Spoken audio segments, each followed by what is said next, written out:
Hello ladies and gentlemen, and welcome back to my channel. In this video we're reacting to the 10 strangest weather events in US history. Now this actually seems pretty interesting, and this is another video recommended by one of you guys. So if you do enjoy this and you'd like to actually send a reaction request, I do have a Discord down below that you can put it in there, or put it in the comment section down below. Just know that I might not see it in the comment section, so Discord is a place I'll definitely see it. But yeah, all the original video is linked down below, as well as all my links to my Instagram and all that lot. And if you could go follow my Instagram, that would mean a lot to me. Without further ado, let's get it on with this reaction. From sudden bouts of darkness to tornadoes filled with flames and creatures falling from the sky. Today we look at the strangest weather events in US history. Let's go. Boy, Illuminati. Be ready with those ones, boys. Number 10. Coldest day. Throughout 2019, the Midwest United States experienced some extremely chilly temperatures, with places like Detroit experiencing minus 14-degree weather, Milwaukee dropping to 21 below zero, and Chicago somehow surviving negative 23 degrees Fahrenheit. That's insane. That's absolutely insane. In comparison to the history of the US, though, these temperatures are far from the worst experienced by Americans. The coldest day ever recorded on US soil was January 23, 1971, when the people of Prospect Creek, Alaska, endured a terrifying temperature of minus 80 degrees. When it comes That's stupid. To the lower 48 states, the coldest day came on January 20th, 1954, when Rogers Pass, Montana dropped to 70 degrees below zero. Number 9.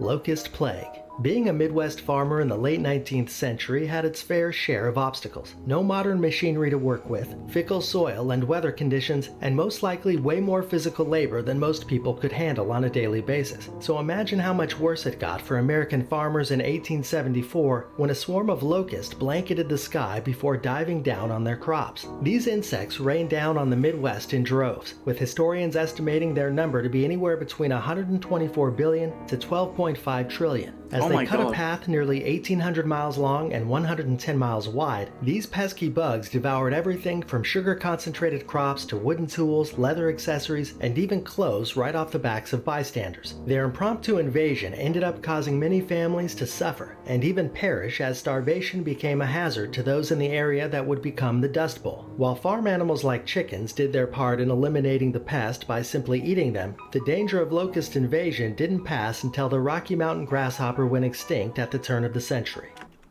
That's so weird. Where did they all come from? And why do they choose to go crazy then? Because that amount of locusts in one area, you'd see the devastation. But like, all of a sudden, they're just going ham on these farms and this whole area of America. That is absolutely insane. That's very creepy.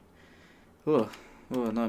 Number 8. Black Sunday. Speaking of the Dust Bowl, the dust-swept and drought-ridden region of the Midwest began its desolate transformation one fateful day, now referred to as Black Sunday. On April 14, 1935, a storm fell on the prairies of the Midwest, beginning in Oklahoma and Texas. Starting at 4 p.m., winds clocking in at 60 miles per hour swept along the plains, forming a black cloudy wall as they hurtled on. This effect came from loose dirt in the arid region, twisting and obstructing the vision of those who witnessed the storm. Reports at the time believed the anomaly to signal the end of days, as the blinding dust storm kept those outside from being able to see their hand in front of their face. The weather event— It was that much?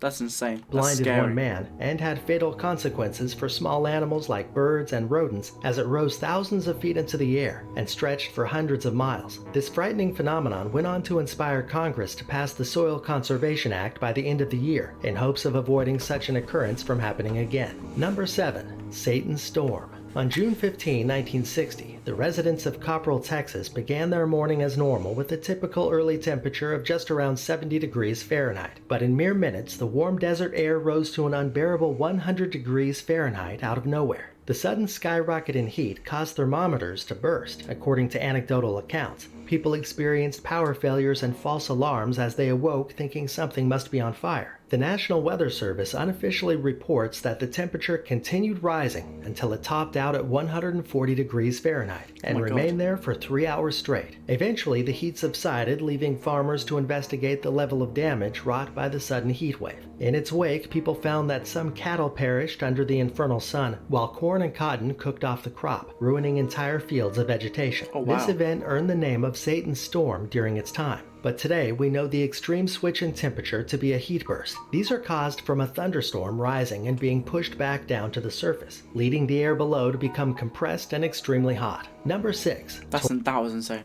That's weird. Cooking the corn and just... oh. Tornado tantrums. Tornadoes plague the Midwest almost annually, and at times more than one can touch down in a given place. But on April 3rd and April 4th in 1974, a flood of tornadoes spread across multiple states in the Ohio Valley, causing over $1 billion, adjusted for inflation, in damage, and claiming the lives of 335 people in the process. An astounding 148 twisters tore into the U.S., with some reaching a circumference of 5 miles wide. Then again in 2011, from April 25 to April 28, another flurry of tornadoes ravaged America, hitting as far north as Pennsylvania and New York, and reaching down to the deep south, as warm air at the ground level collided with the colder airs above, and atmospheric wind shears moved in. These catastrophic disasters left their mark on populated areas repeatedly throughout the 3-day span. This time, 349 twisters took the lives of over 300 people and caused $10.8 billion in damage. Number 5.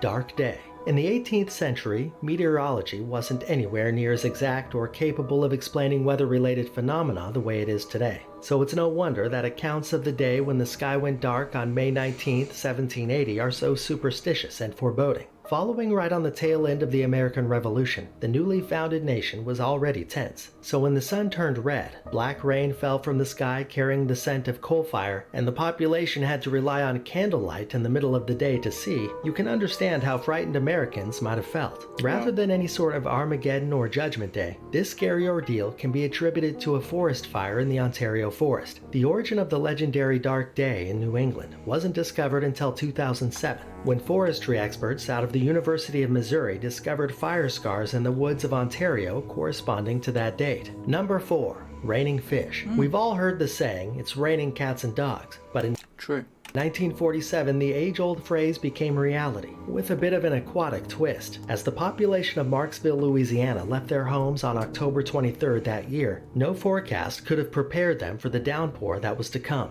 According to the Library of Congress, inhabitants of the southern town experienced a torrential shower that brought not only raindrops, but several fish as well. These accounts weren't the hoax they might seem to be, as the meteorological phenomenon known as raining animals has occurred many times across the planet and throughout history. Flightless creatures like spiders, frogs, octopus, and even jellyfish have been reported from China to Honduras over the last 2 centuries. While the cause of such an event has never been witnessed, the prevailing theory as to what causes such groups of animals to be displaced attribute the phenomena to waterspouts and updrafts. Waterspouts are the weaker of the 2 hypothesized sources, as the water-based tornadoes capable of flinging objects along the water at high speeds fail to suck up anything in their path. Updrafts, on the other hand, are strong winds that could more feasibly sweep up entire communities of animals before sending them plummeting to the earth below. Oh, wow. The last accounts of raining animals in the U.S. took place in 2007, as worms rained onto Jennings, Louisiana, and in September 2016, and again in May of 2017, when fish drizzled down into Philadelphia, Pennsylvania, and Oroville, California, respectively. Number 3. Weird. Soil. That's so strange. Imagine that, just having a stroll in the rain and on a fish smacks you right in the face. Cyclone. Tropical cyclones form on the coast of the United States with semi-regularity, fueled by the heat energy they gather from the warmth of the ocean. As they move inward towards land and leave the ocean energy behind, they typically dissipate, and the thunderstorm that trails them overhead will disperse and fizzle away. But recently, studies have shown that not all cyclones fall apart so quickly, a point proven in 2007 with Tropical Storm Erin. As the cyclone entered Texas that August, it infiltrated the Lone Star State with wind speeds measuring a measly 140 miles per hour. However, within 3 days, the tropical storm continued to flourish, growing surprisingly strong by the time it reached Oklahoma. In fact, it more than doubled in wind speed from the time it touched land, and even eclipsed the strength of the cyclone at its peak while over the Gulf of Mexico. But how could such an anomaly be possible if no water warmth was present to keep the cyclone swirling? Moist soil, as new discoveries have shown, can substitute for ocean water if breached at the right temperature and hydration levels. Referred to as the brown ocean effect, this abnormality gave Tropical Storm Erin a longer life than meteorologists could have ever predicted at the time. Number 2. That's insane. That's also quite scary because I bet there's loads of other like natural disaster things that could happen that we won't be able to predict because of certain things that we just haven't got the technology to see yet or to know. Or maybe we do know, but we didn't know it was a case in certain scenarios. You know, it's crazy, it's crazy. Fire tornado. Mother Nature will kill us all if it wants to. During the Carr Fire event of 2018, one of the most terrifying weather anomalies of U.S. history occurred when the largest fire tornado ever recorded took shape. Wildfires are all too common in the Golden State, but this specific fire was so massive, the resulting gases formed a pyrocumulus cloud above the raging inferno. This fire-crafted thunderstorm helped turn a commonly known fire whirl, which were thought to hit a maximum speed of 90 miles per hour, into a monstrous cyclone of cinder and ash. As the flames blazed on, winds within the tornado reached a speed of 143 miles per hour, rewriting the capabilities and hazards of such natural disasters. This incident was one of only 2 F3 tornadoes ever recorded in California, the other 2 spawning from a fiery event in 1926. Due to the size and severity of this one, and the fact that it claimed 1 casualty, this fire tornado is one of the most monumental weather events of all time. Imagine you could turn this into this, or this into this. Number 1.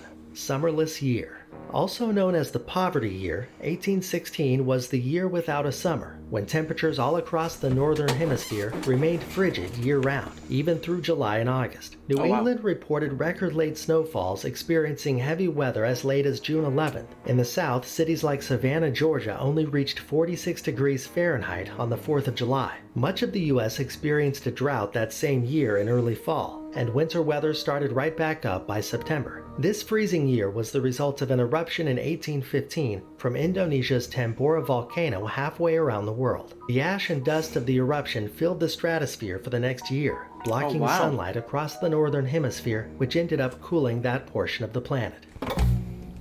That's insane. That's absolutely insane.